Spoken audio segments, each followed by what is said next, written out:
Hello everyone, today I'm going to show you how to customize a Pagefly template for your branding needs. First, all you need to do is head over to Shopify and log in. Once you've logged in, head over to your apps and make sure you have Pagefly. If you do not, all you need to do is click on all recommended apps, click on Shopify App Store, and then search for Pagefly and install it. Once it's installed, click on Pagefly, and from here, click on Pages.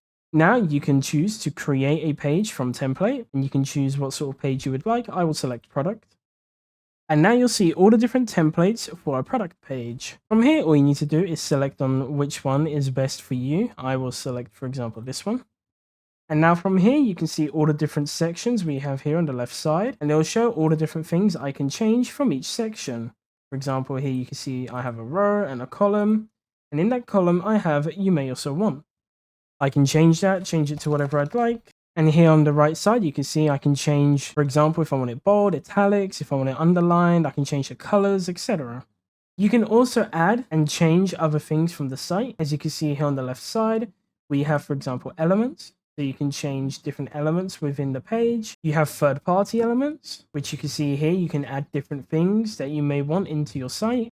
And that's basically it. If you have any questions, feel free to ask them in the comments below. Thank you for watching.